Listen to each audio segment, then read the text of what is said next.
ते प्रेक्षकांचे स्वागत. सुनील मैदिले प्रतिनिधी. आज जे डडमल परिवारांना एवढे 12 वर्षाचा आज वनवास त्यांचा संपलेला आहे. आज दुय्यम निबंधक इथे यांच्या जमिनीची फॉरेस्ट डिपार्टमेंट रजिस्ट्री करून देत आहे. आणि आज त्यांनी राजू पारवे यांना फोन केला होता का बा तुम्ही आम्हाला चेक द्यायला या. पण त्यांनी म्हटलं की बा मी शर्य घेत नाही, मी फक्त जनतेच्या हितासाठी आणि कामासाठी हाव, मला शर्याची काही गरज नाही. तरी आपण डडमल परिवाराकडून जाणून घेऊ का त्यांना आज किती खुशी होत आहे आणि 12 वर्षाबाद त्यांचा वनवास खतम झाला. द मॅक्स न्यूज चॅनलच्या ने बातमी उचलली आणि शासनाला घाम फोडला, तेव्हा आज त्यांची रजिस्ट्री होत आहे दुय्यम निबंधक भियापूर इथं. तरी आपण काही प्रतिक्रिया, कसं वाटतं तुम्हाला? चांगलं वाटत आहे ना. काम कोणं केलं तुमचं? आता हे तुमच्या चॅनलमुळेच हे सर्व झालं आणि राजूभाऊ पारवे यांच्यामुळे.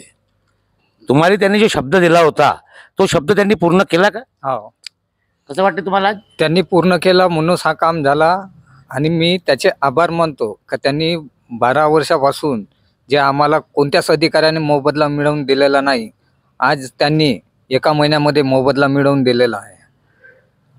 आणि जे काही स्थानिक आमदार त्यांच्याकडून काही अपेक्षा आहेत तुम्हाला? नाही नाही नाही नाही, त्यांना पत्र सुद्धा देऊन सुद्धा ते आमच्या उपोषणाला भेट सुद्धा दिली नाही त्यांनी आणि काही केलेलं नाही. कोण तक नाही. जे तुमची आमदार त्याचे जे आता स्थानिक आमदार त्यांच्याबद्दल तुम्हाला नाराजी आहे?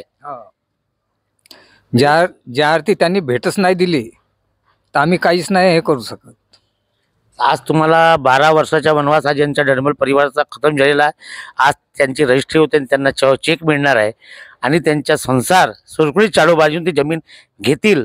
आणि राजूभाऊ पारवे यांचे इथे आभार आम्ही विसरणार नाही असं त्यांचं म्हणणं आहे. पण त्यांनी आज चेक त्यांना फॉरेस्ट डिपार्टमेंटचे काही कर्मचारी त्यांच्या आता थोड्याच वेळात त्यांना चेक देतील. अजून तुम्हाला आता याच्यावर काय करणार? तुम्ही चेकचे पैसे मिळाल्यावर जमीन घेणार का? हो, आमच्या पोटा पाण्याचा जो आमची जे शेती गेली आहे तर त्याच्या बदला आम्ही शेती घेऊ. हां, राजूभाऊ पारवे तुम्ही यांना फोन केला होता का चेक तुमच्या हाताने घेऊ आपण? राजू पारवे भाऊ यांनी असं म्हटलं का मला शर्य नको. तर तुम्ही त्या माणसाचे उपकार तर नाही बा, त्यांची एक समाजसेवा आहे असं तुम्हाला वाटते? त्यांची समाजसेवाच आहे. एक गरीब माणसाच्या माग ते आले आणि त्या गरीब माणसाचा एक म्हणजे निवाडा करून दिला त्यांनी.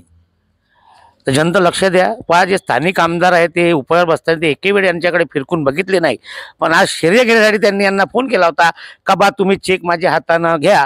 पण यांनी त्यांना सांगितलं का आम्ही तुमच्या हातानं चेक घेणार नाही, आम्ही राजूभाऊ पारवे यांच्या हाताने चेक घेऊ. पण राजूभाऊ पारवे यांनी फोन केल्यावर त्यांनी राजूभाऊ पारवे यांना सांगितलं का बा चेक तुम्ही कर्मचाऱ्याच्या हाताने घ्या, मला तुमच्या चेकच्या शर्य नको, मी फक्त जनसेवेसाठी जनतेच्या सेवेसाठीच कार्य करत राहील अशी त्यांनी यांना प्रतिक्रिया दिली. The max news channel. धन्यवाद.